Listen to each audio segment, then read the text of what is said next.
Hello बच्चों। आ जाओ, सुनो ज़रा देखो। तो आज हम लोग बात करने वाले हैं मैक्सिमम पावर ट्रांसफ़र थ्योरम के बारे में, ठीक है। एक इसके अलावा मैं तुम्हें पढ़ाऊंगा आज कॉम्बिनेशन ऑफ सेल्स, ठीक है। उसके बाद फिर अपना क्या बचा, इलेक्ट्रिकल इंस्ट्रूमेंट्स बचा, आखिरी टॉपिक, ठीक है। इलेक्ट्रिकल इंस्ट्रूमेंट्स में हम लोग क्या पढ़ेंगे, कोई पोटेंशियोमीटर, मीटर ब्रिज वगैरह सब क्या होता है, ठीक है। एक लेक्चर का वो बचा है, 1.5 लेक्चर का, ठीक है। तो आज के बाद बस अपना काम जो है वो बच जाएगा सिर्फ इलेक्ट्रिकल इंस्ट्रूमेंट का, बाकी अपना सब चैप्टर जो है बिल्कुल खत्म है एकदम, ठीक है। सुनो, आ जाओ जरा, आज मैक्सिमम पावर ट्रांसफर थ्योरम की बात करते हैं, है ना। मैक्सिमम पावर ट्रांसफर थ्योरम, ठीक है। इसका रिजल्ट ही तुम्हें बस याद रखना है आज के बाद। ये तो बस हालांकि फिर ऐसे रिजल्ट तुम्हें ऐसे नहीं लिखवा सकता ना, पता चले कई बच्चे तो ऑब्जेक्ट करेंगे, सर पता नहीं कैसे करवा रहे हैं सर, है ना। तो इसलिए थोड़ा प्रूफ भी इसका बहुत ज़्यादा जरूरी है। तो प्रूफ कर लेते हैं एक बार, जरा ध्यान सुनो जरा एक बार। तो मैंने बोला कि मान लो कि जैसे ये मेरा लोड रेजिस्टेंस है, ठीक है। लोड रेजिस्टेंस मतलब जहाँ पे मैं पावर आउटपुट ले रहा हूँ, ठीक है। और मैंने क्या करा, मैंने इसको बेसिकली एक बैटरी के साथ मैंने इसको ऐसे जोड़ दिया, ठीक है। प्रैक्टिकल बैटरी मतलब इसका ये ईएमएफ है और ये उसका इंटरनल रेजिस्टेंस।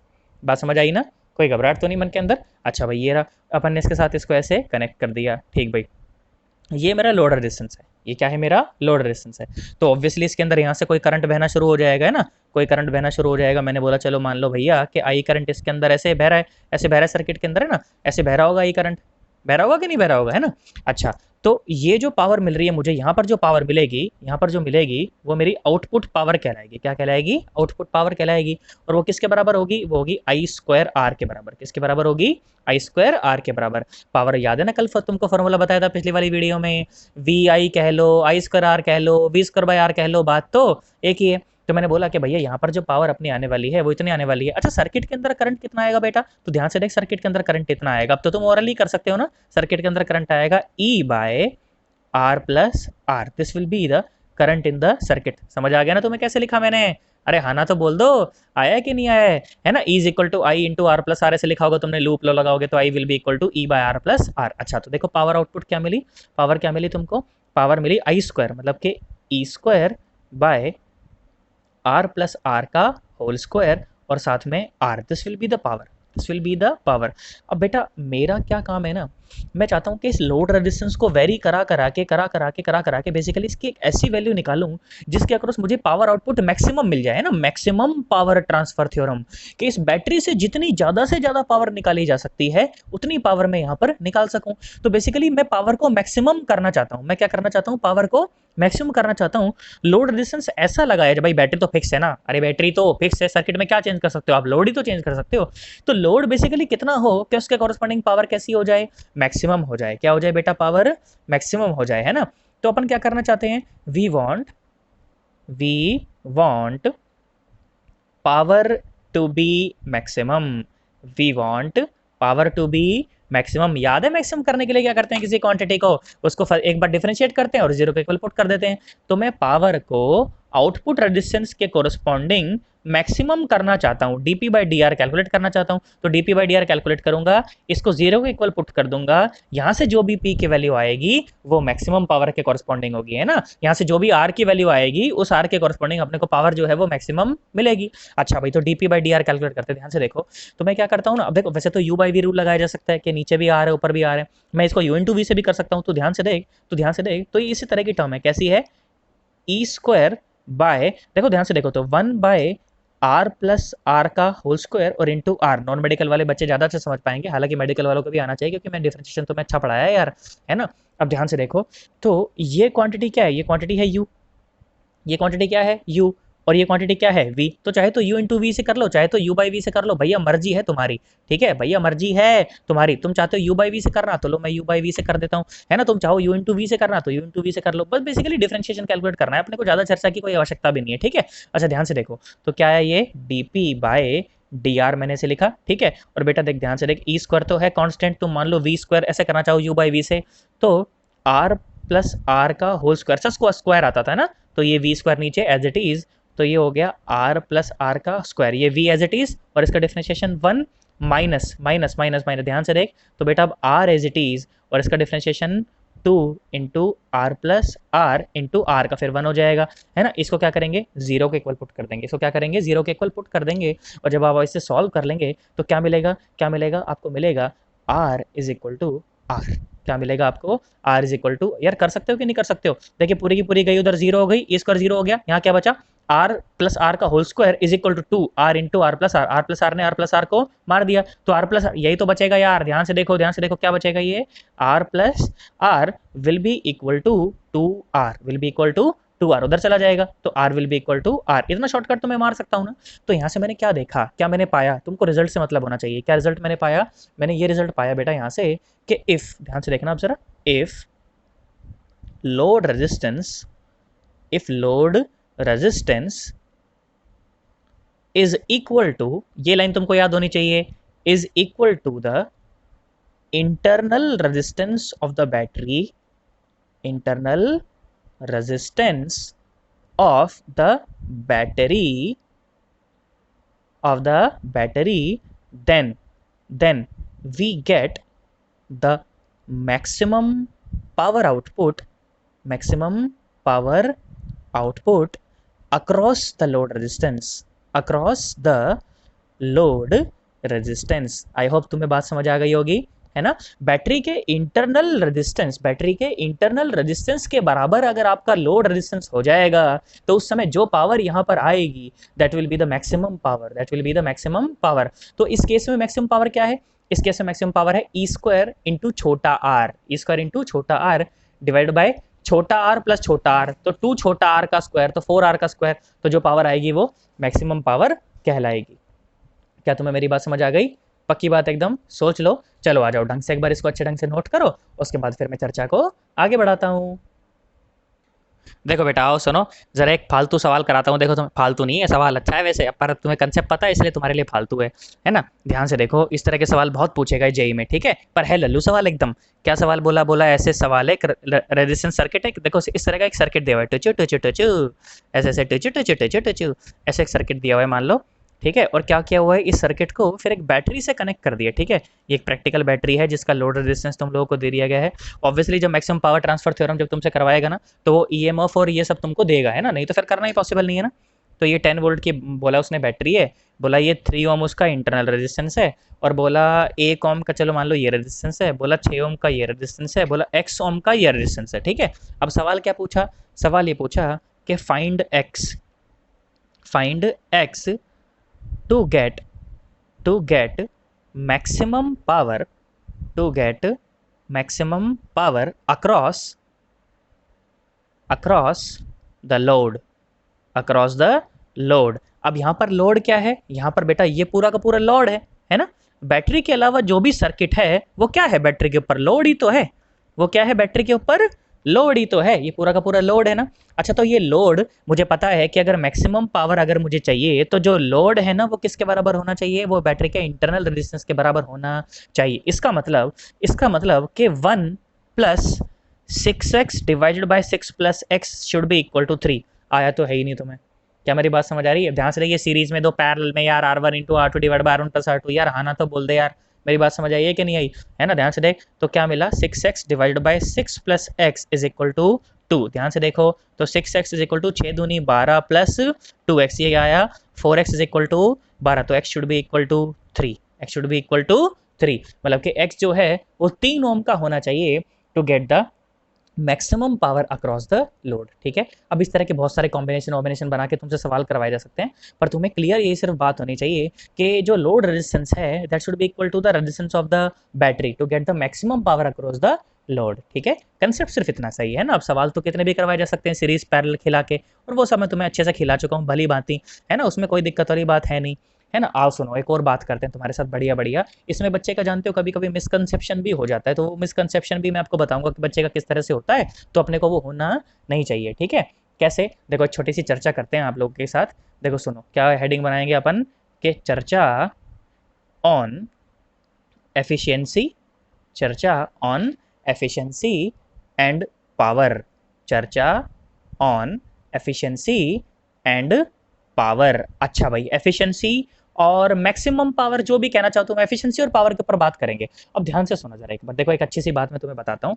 देखो सुनो, तो मैंने बोला कि बेटा सवाल के माध्यम से समझेंगे ताकि तुम्हें कंसेप्ट समझ आ जाए, है ना। तो मैंने बोला कि बेटा मान लो एक इस तरह का सर्किट है, ठीक है, बोला ये एक लोड रेजिस्टेंस है, ठीक है, यहाँ पर एक बेटा बैटरी है, और यहाँ पर ऐसे मान लो कि उसका बैटरी का इंटरनल रेजिस्टेंस है, ठीक है। बोला कि जो लोड रेजिस्टेंस है ना वो है 0.5 ओम, 0.5 ओम, और बोला कि 10 वोल्ट की ये बैटरी है बेटा, 10 वोल्ट की बैटरी है, और बोला 2 ओम इसका इंटरनल रेजिस्टेंस है, 2 ओम इसका इंटरनल रेजिस्टेंस है। अच्छा, तो सर्किट के अंदर बेटा इस समय करंट कितना है तुम बताओ, सर्किट के अंदर करंट कितना है, सर्किट के अंदर इस टाइम करंट है कितना, E divided by R plus R। I hope ये हर एक बच्चा निकाल सकता है। अरे कुछ है ही नहीं यार इसके अंदर, तुम्हें दिख रहा है ना 2.5 और 2 कितना हो गया 2.5, बैटरी कितनी 10 वोल्ट की, तो निकाल सकते हैं करंट यार। तो करंट कितना आ जाएगा, करंट आ जाएगा 10/2,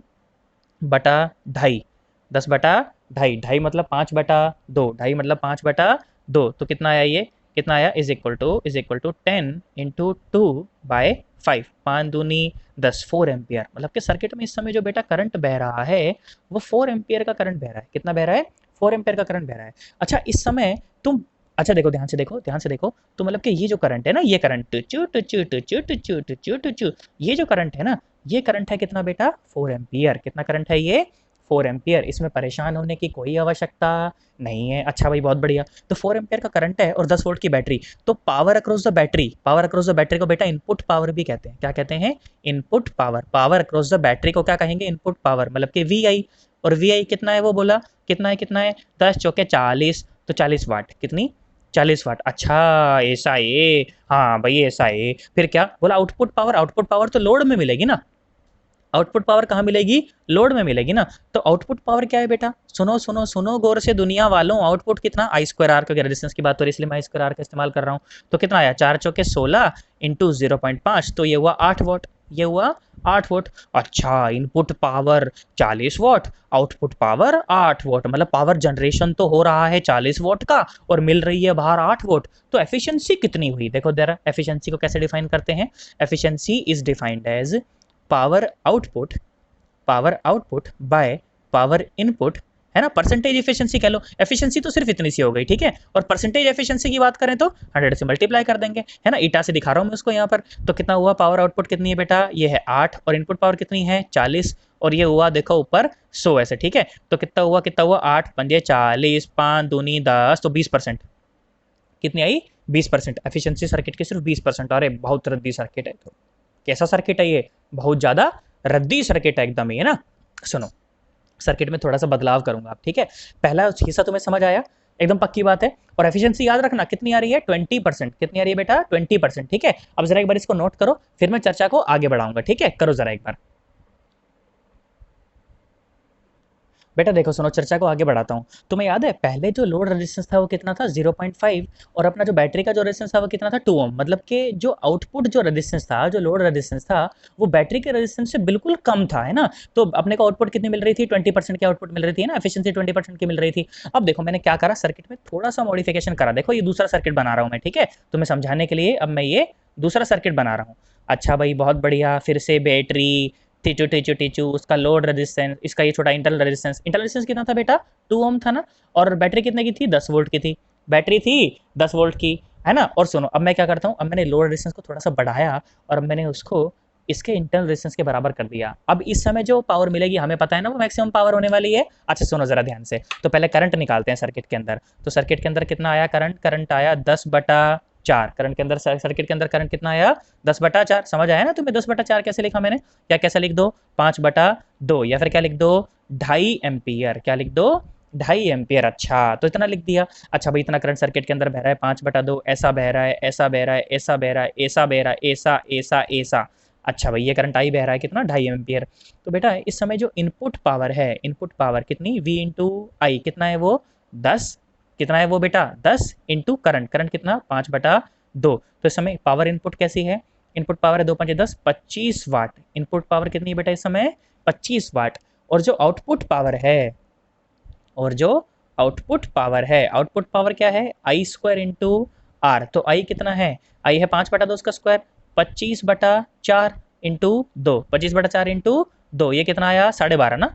पावर आउटपुट कितनी आई, यही 12.5 वाट, है ना। 25/2 वाट, 12.5 वाट।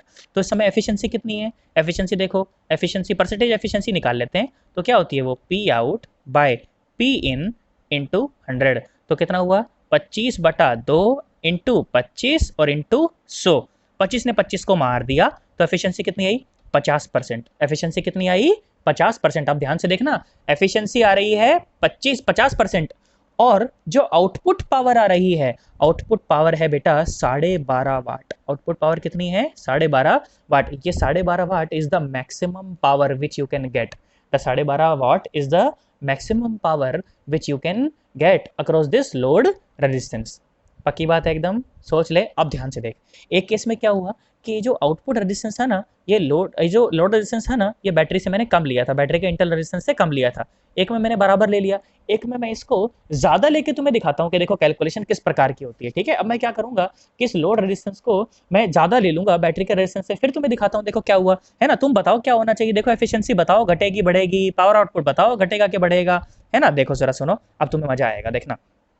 तो तीसरा सर्किट है ना, देखो तुम्हें एक विचित्र बात बताता हूँ अब यहाँ से।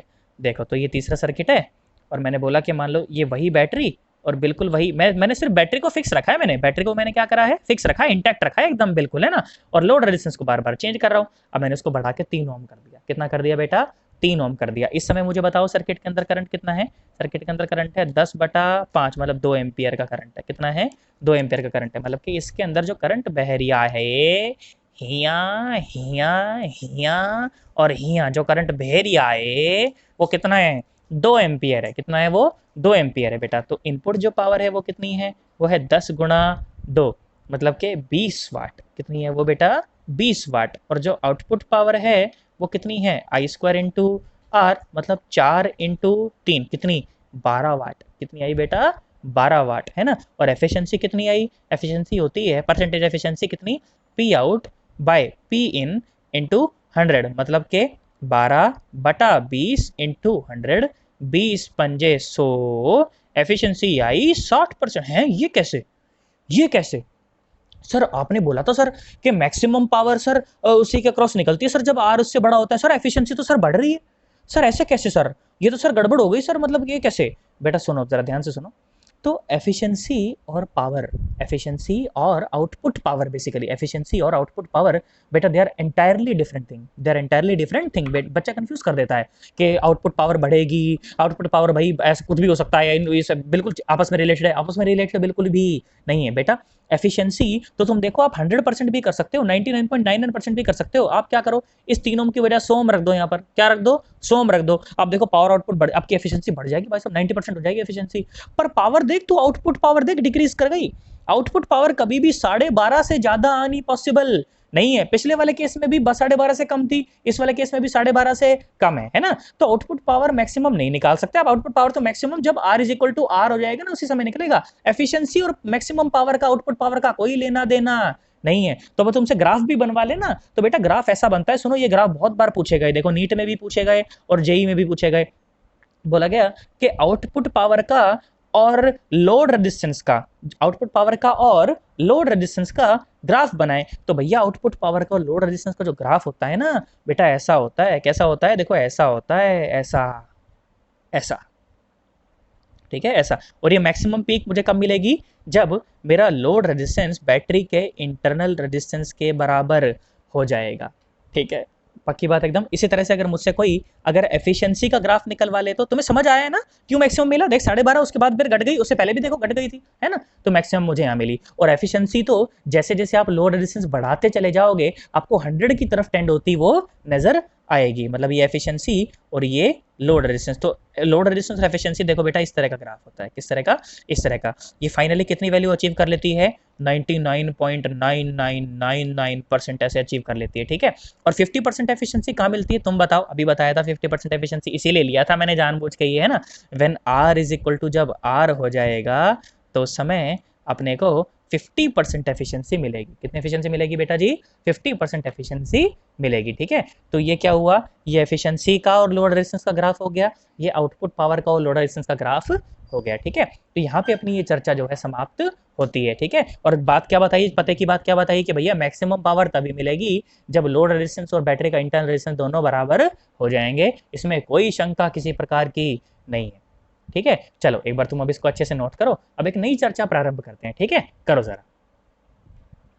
देखो सुनो, आओ जरा नई चर्चा प्रारंभ करते हैं। बट उससे पहले देखो तुम्हें एक और बात बताता हूँ। देखो 3 तरह के मैंने तुम्हें सर्किट बताए, 3 सर्किट बताए ना। तो पहले वाले सर्किट में जो कि था, जो लोड रेजिस्टेंस था, वो बैटरी के इंटरनल रेजिस्टेंस से कम था। कैसा था? कम था। दूसरे में बराबर रखा, और तीसरे में लोड रेजिस्टेंस को मैंने बैटरी के इंटरनल रेजिस्टेंस से ज़्यादा कर दिया था। तो बेटा पहले वाला जो सर्किट था ना, अगर वो कोई इस्तेमाल करता है वो तो बिल्कुल गधेड़ा है। क्यों? क्योंकि ना तो वो मैक्सिमम पावर निकाल रहा है, ना वो मैक्सिमम एफिशिएंसी निकाल रहा है। ठीक है, ना तो वो मैक्सिमम पावर निकाल रहा है, ना वो मैक्सिमम एफिशिएंसी निकाल रहा है। अब जो दूसरा सर्किट इस्तेमाल कर रहा होगा, वो चाहे एफिशिएंसी तो 50% निकाल रहा है, पर वो पावर मैक्सिमम निकाल रहा है, वो पावर मैक्सिमम निकाल रहा है। इसके अलावा जो तीसरा सर्किट जो यूज कर रहा होगा, चाहे वो पावर मैक्सिमम नहीं निकाल रहा, पर वो एफिशिएंसी तो बहुत ज्यादा निकाल रहा हो। सकता है वो एफिशिएंसी 99% निकाल रहा हो, चाहे पावर मैक्सिमम ना निकाल रहा हो, चाहे पावर बहुत कम निकाल रहा हो, पर एफिशिएंसी तो बहुत ज्यादा निकाल रहा होगा। तो जो पहला सर्किट इस्तेमाल करेगा वो तो बिल्कुल ही गधेड़ा, जो बाकी के दो इस्तेमाल करेगा वो फिर भी थोड़ा ठीक ठाक है ना। अब सुनो, आ जाओ, देखो नई बात करते हैं। इसको कहते हैं कॉम्बिनेशन ऑफ सेल। देखो हालांकि इसकी तुम्हें कोई जरूरत नहीं है, मैं सब चीजें तुम्हें पहले ही बता चुका हूं। तुम्हारे अभी मैं बताऊंगा, तुम्हें लगेगा कि हाँ यार आता है अपने को यार, कॉम्बिनेशन ऑफ सेल्स। ठीक है, ऐसे ऐसे। पर सीबीएसई में ये कई बार पूछा जाता है बेटा, इसीलिए थोड़ा सा जो है ना जरूरी हो जाता है कि चलो इसका डेरिवेशन काइंड ऑफ पूछ लेते हैं। वो लोग पागल लोग हैं बिल्कुल एकदम ना, उनको लगता है कि बच्चे को केवीएल कैसे लगाना नहीं आता, गधेड़े कहीं के। ठीक है, वैसे नहीं भी आता बहुत सारे बच्चों को। क्या सर कॉन्फिडेंस सर, पूरी 11वीं के बाद भी अभी भी इतना कॉन्फिडेंस लिए बैठे हो सर, ऐसे कैसे मतलब, है ना। आओ जरा देखो, तो सबसे पहला कॉम्बिनेशन देखो क्या कहते हैं इसे, इसे कहते हैं series combination of cell. Series combination of cells. ठीक है, अब क्या हुआ देखो जरा, सुनो जरा ध्यान से, तुम भी बोलोगे क्या सर टाइम पास करा रहे हो। देखो ध्यान से देखो, तो मैंने बोला कि मान लीजिए कि बेटा ये एक बैटरी है, ये उसका इंटरनल रेजिस्टेंस। ठीक है, इसके साथ सीरीज में बहुत सारी बैटरी मैंने जोड़ता चला गया। ठीक है, इसके साथ सीरीज में मैं बहुत सारी बैटरी ऐसे जोड़ता चला गया। ठीक भाई, जोड़ दी जोड़ दी जोड़ दी, और ऐसे करते करते करते करते करते करते जो है ना, एन बैटरीज मैंने ऐसे जोड़ दी। कितनी बैटरी जोड़ दी ऐसे? N batteries. भाई साहब बहुत सारी बैटरी ऐसे मैंने जोड़ दी, मुझे नहीं पता कितनी बैटरी है।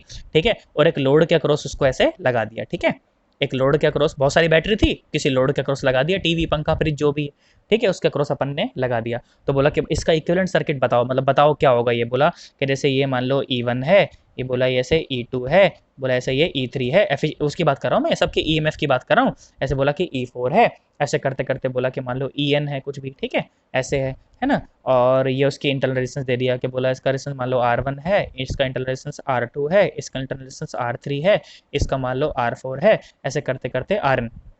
पहले ही बता चुका हूँ ना तुम्हें कि रेजिस्टेंस की किसी पर्टिकुलर ब्रांच में ऐसा देखो तो बैटरी भी नेट जुड़ जाती है ना, घटनी हो तो घट जाती है, और रेजिस्टेंस भी सीधे इधर उधर खुपच खुपच करके जुड़ जाते हैं। क्या नई बात है इसके अंदर। लो, इक्विवेलेंट सर्किट क्या होगा इसका? इसका जो इक्विवेलेंट सर्किट होगा वो होगा बेटा कुछ इस प्रकार का, वो होगा कुछ इस प्रकार का, है ना। और नीचे हो जाएगा ऐसे लोड, और नीचे हो जाएगा ऐसे लोड, है ना। ये हो गया ई इक्विवेलेंट, और ये हो गया आर इक्विवेलेंट, ये हो गया आर इक्विवेलेंट। अब देखो तुम ध्यान से, मैं क्या बताऊं तुम्हें, सब पता तो है तुम्हें, है ना। ई इक्विवेलेंट कितना है? ई इक्विवेलेंट कितना है भाई? समेशन, समेशन ध्यान से देख, समेशन ई आई कितना है? समेशन ई आई, जोड़ दे सबको, वही आंसर है यार। और आर इक्विवेलेंट क्या है? आर इक्विवेलेंट क्या है? ये है समेशन आर आई। ये क्या है? समेशन सीरीज में दिख रहे हैं ना यार सारे के सारे, तो समेशन आर आई रख दो इसके अंदर, करंट निकाल लो। करंट निकालने का सवाल होता है ये। क्या सवाल होता है? करंट निकालने का सवाल होता है। तो करंट कितना हो जाएगा बताओ, सर्किट के अंदर करंट कितना है? सर्किट के अंदर जो करंट है वो है E equivalent divided by R plus R equivalent. बस ये हो गया, दोनों वैल्यू डालो इसके अंदर, आंसर निकाल लो। कोई परेशान होने की कोई आवश्यकता नहीं। बोलो कर सकते हो कि नहीं कर सकते हो? सीबीएसई पूछती है इसको, पता नहीं क्या टाइम पास उनको लगता है इसके अंदर। ठीक है, लो एक बार जरा इसको नोट करो, उसका पैरेलल वाला देखना, थोड़ा मजा आएगा तुम्हें इसके अंदर। ठीक है, करो जरा एक बार। देखो सुनो, आओ सवाल क्या बोला गया, देखो एक सवाल करवाता हूँ, पता चल जाएगा कितने बच्चे को समझ आया कितने को नहीं आया।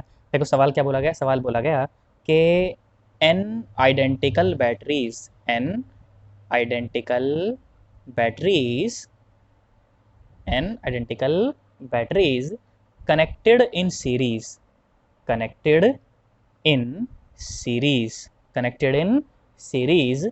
ठीक है, और बैटरी के वो क्या दिया, बैटरी का क्या पैरामीटर है? ई और आर। ठीक है, R be the internal resistance of the battery and E be the EMF. ठीक है, ये दे दिया, एन है इस तरह की बैटरी। ठीक है, फिर क्या बोला, क्या बोला कि out of N, out of N क्या बोला? M are reversed, M are reversed. उसी सर्किट में जोड़े जोड़े उनकी पोलैरिटी को रिवर्स कर दिया। ठीक है, फिर क्या बोला कि then find out, then find out E equivalent and R equivalent. बेटा ईमानदारी से ना वीडियो को यहीं पे रोक लेना, तुम्हारे ऊपर तुम्हारी मम्मी का समय भाई साहब, अगर तुमने इसको खुद से करके नहीं देखा तो एक बार, ठीक है करो ज़रा एक बार।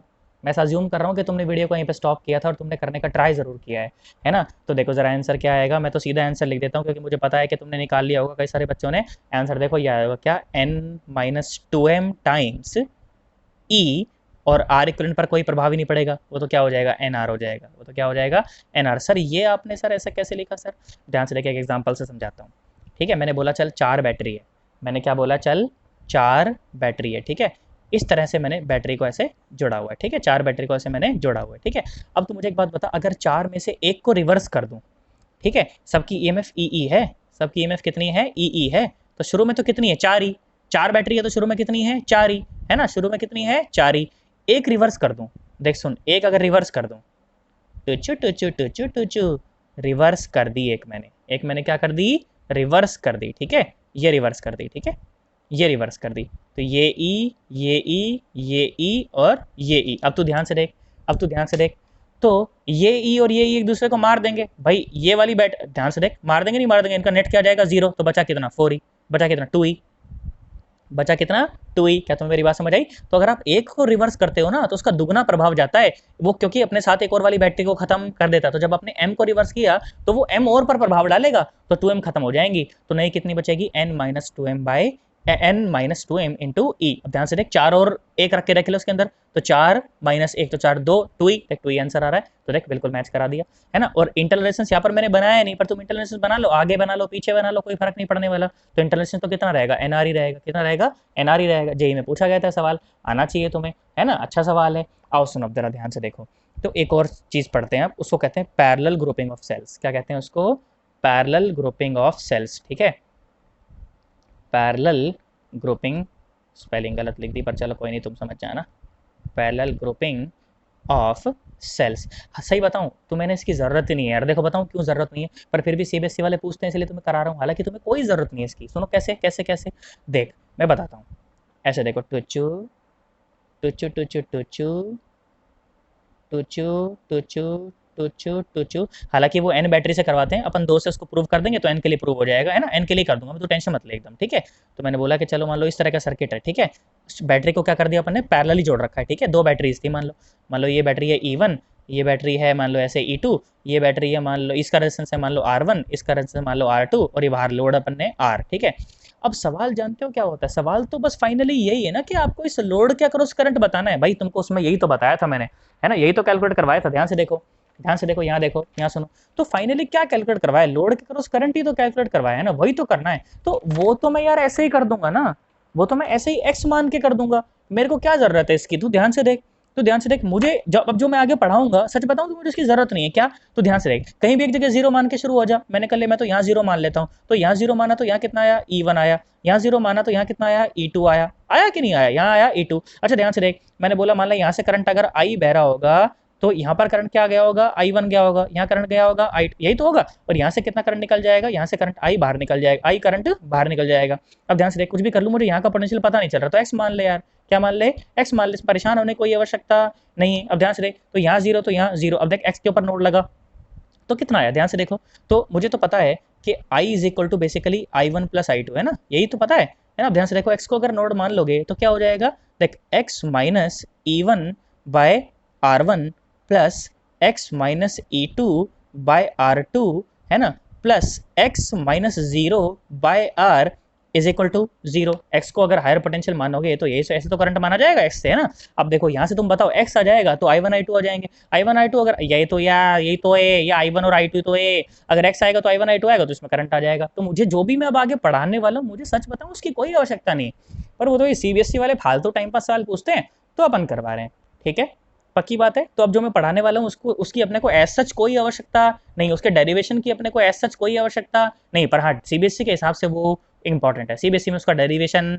आ सकता है तो वो अपने को आना चाहिए, ठीक है पक्की बात एकदम। 4 लाइन का तो सुन फटाफट से एक बार इसको नोट कर अच्छे से, और नीचे लिख ले कि मुझे उसकी कोई आवश्यकता नहीं है पर सीबीएसई के लिए पढ़ रहा हूँ, ऐसे लिख लेना, मुझे उसकी कोई आवश्यकता नहीं है फिर भी मैं सीबीएसई के लिए उसे सीख रहा हूँ, ठीक है। चलो करो एक बार इसको नोट, फिर मैं आगे बढ़ाता हूँ। देखो बेटा, अब फाइनली क्या करते हैं, ग्रुपिंग ऑफ सेल को पढ़ लेते हैं एक बार, ठीक है, उसके डेरिवेशन की तरह पढ़ लेते हैं। उसका जो रिजल्ट आएगा ना बेटा, देखना बड़ा मैजिकल रिजल्ट आता है। वो तुम याद रखोगे ना तो तुम्हारे कई जगह प्राण बच जाएंगे, ठीक है। इसीलिए मैं पढ़ा रहा हूँ ज़्यादा, तो ठीक है। अब ध्यान से देखो, तो मैंने बोला कि मान लीजिए अपने पास जो है ना इस तरह का सर्किट है, बिल्कुल तबीयत से पढ़ेंगे आराम से, कोई दिक्कत नहीं है, ठीक है। देख सुन, तो मैंने बोला कि इस तरह का सर्किट है भाई साहब, ठीक, मैंने कहा कोई बात नहीं, इस तरह का सर्किट है, ठीक है। मान लीजिए ये हो गया अपना सर्किट, ऐसे एन सेल लगे हुए हैं, कितने सेल लगे हुए हैं, एन सेल लगे हुए, मैंने दो लगाए हैं, ऐसे एन सेल लगे हुए हैं, पैरेलल में लगे हुए हैं सारे के सारे, ठीक है। और क्या कर रखा है फाइनली, फिर ये ऐसे लोड के साथ कनेक्टेड है, फाइनली कहाँ है, फिर ये बैटरी का जो सिस्टम है ये लोड के साथ कनेक्टेड है भाई, एन सेल है, पैरेलल में लगे हुए हैं सारे के सारे, ठीक है, ऐसे टुचु टुचु टुचु टुचु, और फिर फाइनली कहाँ लगे हुए हैं सारे के सारे, लोड के साथ ऐसे लगे हुए हैं, ठीक है। अच्छा, बोला कि ये बैटरी कितने की है, बोला गया भैया E1 की है, ये बैटरी कितने की है, बोला भैया E2 की है, इसका इंटर रेजिस्टेंस कितना है, बोला भैया R1 है, इसका कितना है, बोला भैया R2 है, और ये तो R है, ठीक है।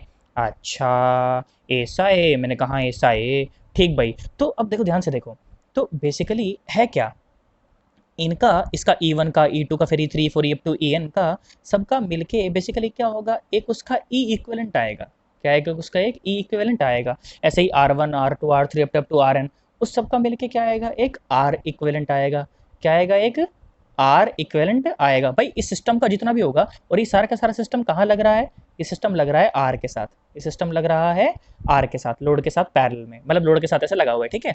और बेसिकली सर्किट के अंदर जो करंट बह रहा हो, करंट तो ऐसा बहेगा ना, करंट ऐसा बह रहा होगा, तो वो करंट बेसिकली कितना होगा, वो करंट तो इतना ही होगा, कितना होगा, E equivalent divided bye R plus R equivalent. अच्छा, तो अब अगर मैं ये करंट निकालना चाहता हूँ, तो देख मुझे दो चीज़ें निकालनी है, क्या, एक तो E इक्विवेलेंट और एक R इक्विवेलेंट। अगर ये दोनों चीज़ें मैंने निकाल ली तो मेरा सर्किट सॉल्व हो गया, तो मेरा सर्किट सॉल्व हो गया। अच्छा भाई, बहुत बढ़िया। अब देख CBSE वाले जब, पता क्या होता है, उनको लगता है कि बच्चे को KVL लगाना नहीं आता।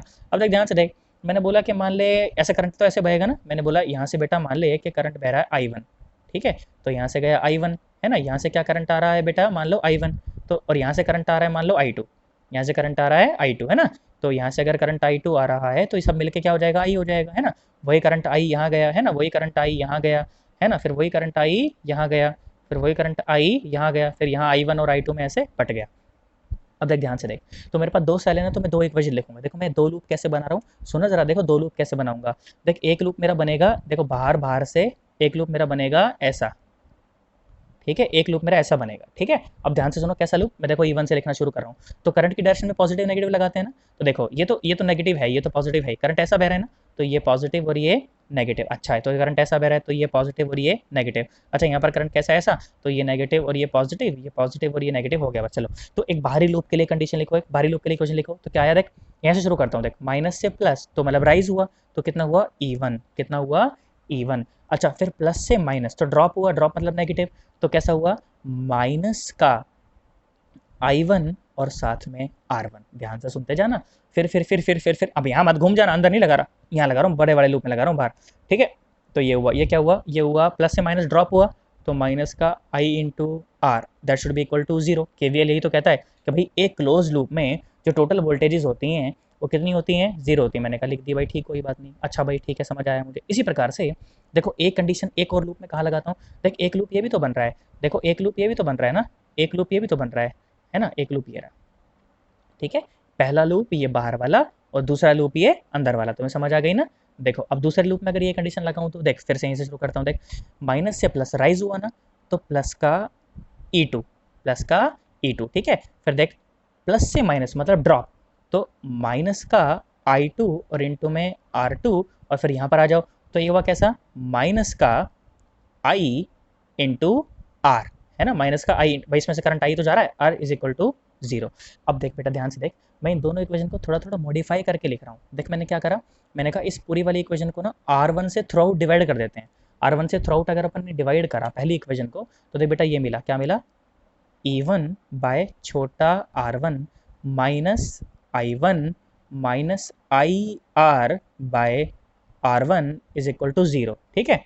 ये रही, अब इसको मैं फाइनली ऐसे पहली इक्वेशन बोल रहा हूँ, ठीक है। अब जो दूसरी इक्वेशन थी दूसरे लूप के लिए जो थी ना, इसको अपन थ्रू आउट R2 से डिवाइड कर देते हैं। तो थ्रू आउट R2 से डिवाइड करूँगा तो क्या मिलेगा, देख सुन, E2 by R2 minus I2 minus I R by R2 is equal to zero. अच्छा, अब तो ध्यान से देख, तो 2 सेल थे तो 2 इक्वेशन ऐसी बनी, तीसरा एक और सेल है तो तीसरे के लिए भी ऐसी इक्वेशन लिख देता, चौथा सेल होता तो चौथे के लिए भी इक्वेशन लिख देता।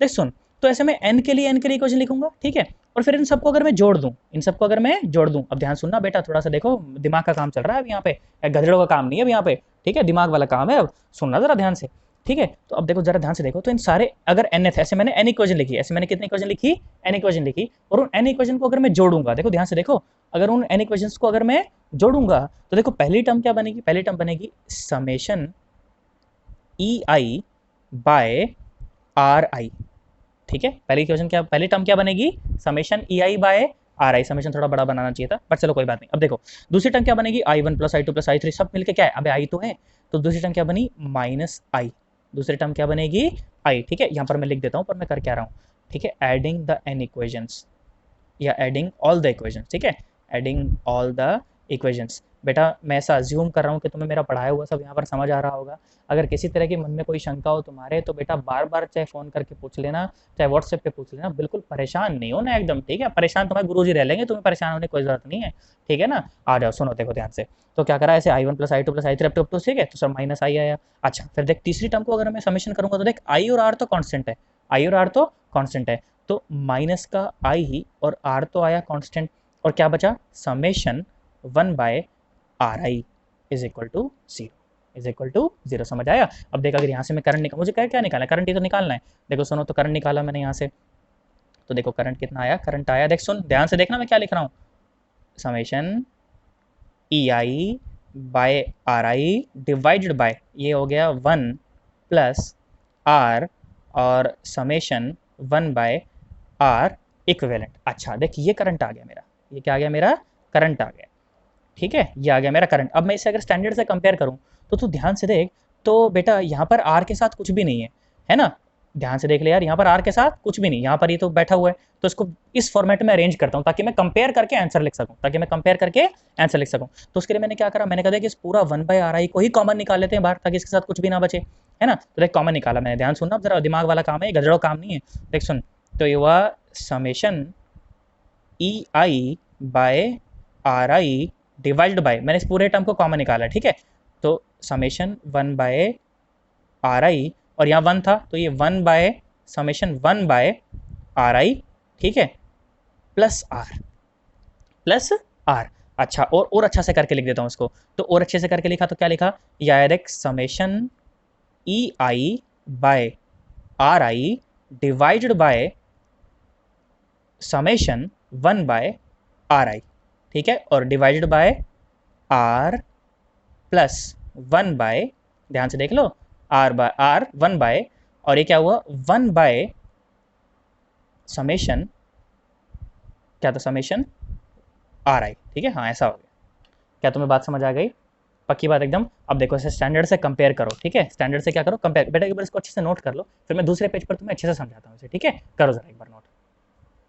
देखो बेटा आओ सुनो, कंपेयर कर करके लिखते हैं, देखो तुम्हारे सामने एकदम है ना, देखो तो मैंने कंपेयर कर करके लिखा, तो मुझे क्या क्या मिला, देखो जरा सुनो जरा ध्यान से, ठीक है, तो ई इक्विवेलेंट की जगह पे, ई इक्विवेलेंट के जगह पे पूरा का पूरा क्या है, देखो इसे लिख दो, पहली टर्म को, पहली टर्म क्या है लिखो इसे, देखो पहली टर्म क्या है, ये है summation E I by R I divided by summation 1 by R I, ठीक है। किताबों में भाई साहब महा रटवा एकदम ऐसे रटवाते हैं ना बच्चों को, बच्चे प्राण निकल जाए एकदम, पर तुम्हें रटना नहीं बिल्कुल भी, मैं बताता हूँ, ठीक है। देखो सुनो, ये क्या हुआ, आर इक्विवेलेंट क्या हुआ, ये हुआ 1 by summation 1 by R I, summation 1 by R I. तो ये दो रिजल्ट तुम्हें यहाँ से, किताब वाले एक्सपेक्ट करते हैं कि याद होना चाहिए, पर देख सुन याद नहीं करना, मैं तो कहता हूँ देख सुन, क्या याद करना है, क्या रटना है वो रट, देख ध्यान से देख, मैं तो कहता हूँ एन बैटरीज हैं, मैं तो कहता हूँ एन बैटरीज हैं, ठीक है, there are n batteries, there are n batteries, जो रटना है वो सुन, there are n batteries connected in parallel, connected in parallel, ठीक है, कनेक्टेड इन पैरेलल। अब सुन जरा ध्यान से, तो ई इक्विवेलेंट कितना हुआ, देख सुन जरा ध्यान से सुनने, अब दिमाग का काम है, गजड़ों काम नहीं है, देख सुन, तो समेशन करता गया, देख सुन, पहली वाली बैटरी के लिए लिखा तूने E by R, identical batteries है सारी सारी, कैसी हैं आइडेंटिकल बैटरीज, ठीक है, पहली बैटरी के लिखा E by R plus E by R plus E by R plus E by R, तो कितना लिखा, ये लिखा एन ई बाय आर, है ना, इस तरह से इसको समेशन किया, तो ये कितना आया, ये कितना आया, ये हुआ n बाय आर, ये कितना आया n बाय आर, तो n बाय आर, तो r ने r को मार दिया, n ने n को मार दिया, तो भाई साहब इक्विवेलेंट तो e आ गया, अरे इक्विवेलेंट तो e आ गया, हो देख इक्विवेलेंट तो कितना आया e, ओ और सुन और सुन और सुन ध्यान से देख, और r इक्विवेलेंट तो आया बैठा है ना, r इक्विवेलेंट कितना आया, r इक्विवेलेंट ये आया, देख यहाँ से क्या मिलेगा अपने को, r इक्विवेलेंट ना, तो r इक्विवेलेंट क्या आया, आर इक्विवेलेंट यहाँ से n बाय आर था ना, तो ऊपर चला जाएगा, कितना हो जाएगा r बाय n, क्या हो जाएगा r बाय n। इसका मतलब कि जब आप बैटरीज को देख बैटरी को जब सीरीज में कैलकुलेट जब वो किया था, कन्वर्ट किया था, तो उसका ईएमएफ भी n टाइम्स हो गया था और जो रेजिस्टेंस था वो भी n टाइम्स हो गया था। जब स्विच करते थे तो 2m टाइम्स घट जाता था, है ना। और क्या पढ़ा हमने कि पैरेलल में जब कनेक्ट करोगे तो पोटेंशियल सारी बैटरीज का सेम ही रहेगा, पोटेंशियल में कोई योगदान नहीं रहेगा, पर इंटरनल रेजिस्टेंस n टाइम्स कम हो जाता है, इंटरनल रेजिस्टेंस n टाइम्स कम हो जाता है। बस ये दो बातें तुम्हें याद होनी चाहिए भाई साहब, ये की पॉइंट है, ये स्टार पॉइंट है, ठीक है, ये तुम्हें याद होना चाहिए बेटा। इसी के लिए, इसी के बाद अगर तुम्हें याद रहेगा ना, तुम तभी तुम मिक्स्ड ग्रुपिंग पढ़ पाओगे, मिक्स्ड ग्रुपिंग के सवाल तुम कर पाओगे, ठीक है। अगर ये याद नहीं रहा भाई साहब, तोते उड़ जाए, तुम्हारे प्राण निकल जाएंगे एकदम, ठीक है। चलो एक बार नोट करो, फिर मिक्स्ड ग्रुपिंग का एक सवाल कराता हूँ तुम्हें। देखो सुनो, क्या पता नहीं फालतू टाइम पास है एकदम, सुनो जरा, पर अब तुम्हारे लिए टाइम पास नहीं है, ठीक है, मेरा टाइम पास ही है तुम्हारे लिए, तो ऑब्वियसली मैंने पढ़ाया भाई साहब, टाइम पास तो हो गई। यहाँ सुनो ध्यान से देखो, तो क्या सवाल पूछा है। सर ऐसे ना बोलो सर, ऐसे बड़ी बड़ी बातें मत करो, भी पेपर है 4 तारीख को, सब बता देंगे हम, देख लेना सर। यहाँ देखो तो क्या सवाल पूछा गया, बोला इस तरह से ना एक सर्किट है, मिक्स ग्रुपिंग का सर्किट है, ठीक है, कैसा सर्किट है, इस तरह का, ठीक है। ऐसे बोला कि n बैटरीज तो ऐसे कनेक्टेड है, ठीक है, बोला n बैटरीज तो ऐसे हैं सर्किट के अंदर, यहाँ पर ही n बैटरीज हैं, ये फाइनली है, ये मान ले ई क्या बोलूँ अभी, मान ले nth बैटरी है, ये कितनी बैटरी है, nth बैटरी है, सबका जो सारी आइडेंटिकल बैटरी है बिल्कुल, ठीक है, सबका ईएमएफ ई और रेजिस्टेंस आर, ईएमएफ ई रेजिस्टेंस आर, ठीक है। एक ब्रांच की बात हो गई, ब्रांच ऐसी एक नहीं है भाई साहब, ब्रांच है ऐसी एम, ब्रांच है ऐसी एम, बिल्कुल ऐसे आइडेंटिकल एकदम, ठुपक ठुपक ठुपक ठुपक भाई साहब, ऐसे बिल्कुल, है ना। सर्किट अच्छे से बनाता हूँ, सन आइटम चले जाओगे नहीं तो, ठीक है, ऐसे भाई साहब बिल्कुल बिल्कुल बिल्कुल ऐसे एम एम ब्रांचेज हैं, कितनी ब्रांचेज हैं, एम ब्रांचेज है, और ये एमएथ ब्रांच मैं बना रहा हूँ तुम्हारे सामने, ठीक है, एमएथ ब्रांच, एमएथ ब्रांच, ठीक है, ये रही इस तरह से। अब देख बच्चे को नहीं आया तो फिर प्राण निकल जाए, है ना, पर अब तो तुम्हें आना चाहिए, है ना। और क्या बोला कि बोला ये जो फाइनली जो सर्किट है ना, तंबूरा सा ये सारा का सारा, बोला इसको एक लोड रेजिस्टेंस से कनेक्ट कर दिया, इसको क्या करा, एक लोड रेजिस्टेंस से कनेक्ट कर दिया। तो दो सवाल पूछे, क्या सवाल पूछे, आइडेंटिकल बैटरी थी सारी, जिसका ईएमएफ कितना है ई और रेजिस्टेंस कितना है आर, एक ब्रांच में एन बैटरी है और ऐसी एम ब्रांच है, ऐसी एम ब्रांच है। पहला सवाल पूछा, क्या सवाल पूछा, पहला सवाल पूछा कि find E equivalent and R equivalent, पहला सवाल। दूसरा सवाल बोला कि व्हाट शुड बी, ऐसा मत बोलो इसको, ऐसा बोलो कि फाइंड आउटपुट रेजिस्टेंस बिटवीन, रुको पहले जरा एक बार पहला करते हैं फिर बताता हूँ, देखो दूसरा क्वेश्चन ढंग से फ्रेम करूंगा एक बार, ठीक है, करो जरा। तो पहला क्वेश्चन क्या पूछा अपने को, कि बोला फाइंड आर इक्विवेलेंट और ई इक्विवेलेंट, ठीक है, ऐसा ऐसा पूछा, ठीक है। तो देख ध्यान से देख, तो मुझे पता है कि ई इक्विवेलेंट तो जो पैरेलल में जो होता है उसका कोई प्रभाव ही नहीं पड़ता, जितना एक पर है उतना ही एम पर है, चाहे एन पर है, कितने लगा दे। तो मुझे समझ आ गया कि भाई साहब जो ई इक्विवेलेंट है, पहला सवाल वो कितना है, तुम बताओ कितना है वो, बोलो बोलो, जितना एक में उतना सब में, तो एक में कितना है एन ई, एक में कितना है एन ई, क्या तुम्हें बात समझ आ गई। तो भैया ये तो हो गया अपना आर इक्विवेलेंट, ये तो हो गया अपना आर इक्विवेलेंट, इसमें कोई परेशानी वाली बात नहीं है, ठीक है। दूसरा सवाल बोला आर इक्विवेलेंट, मुझे पता है कि एक में जो होता है फिर जितने भी ब्रांच आएगी उतना टाइम डिवाइड हो जाएगा, उतना टाइम डिवाइड हो जाएगा। अच्छा एक में कितना है, एक में है एन आर, एक में है एन आर, देख आर इक्विवेलेंट लिख रहा हूँ मैं, एक ही लाइन में लिखना सिखा रहा हूँ तुम्हें, देखो तो एक में कितना है एन आर, एक में कितना है एन आर, और अगर ऐसी एम ब्रांच है तो वो जो रेजिस्टेंस है वो एम टाइम हो जाएगा, कितना हो जाएगा एम टाइम, अरे यार ध्यान 1/m टाइम हो जाएगा, ध्यान से देख, वही तो करा था जब वन ऐसे n बार जोड़ा था तो 1/n हो गया था ना, तो ऐसे जब m बार जोड़ूंगा तो 1/m हो जाएगा, ठीक है। ये हो गया तुम्हारा ऐसा, ठीक है। अब सवाल क्या बोला गया, अब सवाल क्या बोला गया, बोला गया दूसरा सवाल कि what should be load resistance RL to get maximum power, oral बोल, टू गेट मैक्सिमम पावर, बोल ओरल बोल, अरे भाई साहब जितना आर इक्विवेलेंट है उतना ही होना चाहिए मैक्सिमम पावर के लिए, जितना बैटरीज का इंटरनल रेजिस्टेंस है उतना ही होना चाहिए, है ना, तभी तुम्हें मिलेगी मैक्सिमम पावर, नहीं तो मैक्सिमम पावर मिलने वाली नहीं है। बोल कर सकता है कि नहीं कर सकता, इस तरह के फालतू टाइम पास सवाल कर सकते हैं ना, हालांकि टाइम पास सवाल नहीं भाई साहब, सवाल एक नंबर है, डेटा देके आता है, बच्चे के प्राण निकल जाते हैं, ऐसे 100 सेल ऐसे 1000 सेल है, तो करना अपने को अच्छे से आना चाहिए, घबराना नहीं बेटा, एकदम पता होना चाहिए कि सीरीज में जब जुड़ेंगे तो सारे सीधे सीधे जुड़ जाएंगे, और पैरेलल में जब जुड़ते हैं तो एम टाइम एन टाइम जो भी उतना टाइम हो जाता है, और जो बैटरी होती है वो पैरेलली तो सीधी सीधी जुड़ जाती है, E1 plus E2 plus E3, और ऐसे वो सारा का सारा सेम रहता है। ठीक है, ये सब बातें देखो मैंने तुम्हें प्रूव करके दिखाई है भाई साहब, एकदम हवा में नहीं कह रहा हूँ कुछ भी, एकदम ठीक है ना। चलो एक बार इसको अच्छे से नोट कर लो। बाकी चर्चा आज की अपनी इतनी थी, है ना। अब अपने पास क्या बचा है, अब अपने पास बचा है सिर्फ अपने पास पोटेंशियोमीटर, थोड़े से इलेक्ट्रिकल इंस्ट्रूमेंट बचे हैं कि अब वो जानते हो वो एमीटर, गैल्वेनोमीटर, फलाना ढिमकाना, वोल्ट मीटर, ये सीरीज से वोल्ट मीटर, ये करो वो करो, फलाना ढिमकाना करो। अब मुश्किल से कोई 1 घंटे भर की चर्चा कोई रह रही है, उसको करके कंप्लीट एकदम खत्म कर देंगे। ठीक है, चलो लो भाई कर लो, फिर अपन मिलते हैं अगली वीडियो में। ठीक है, चलो बाय बाय टाटा।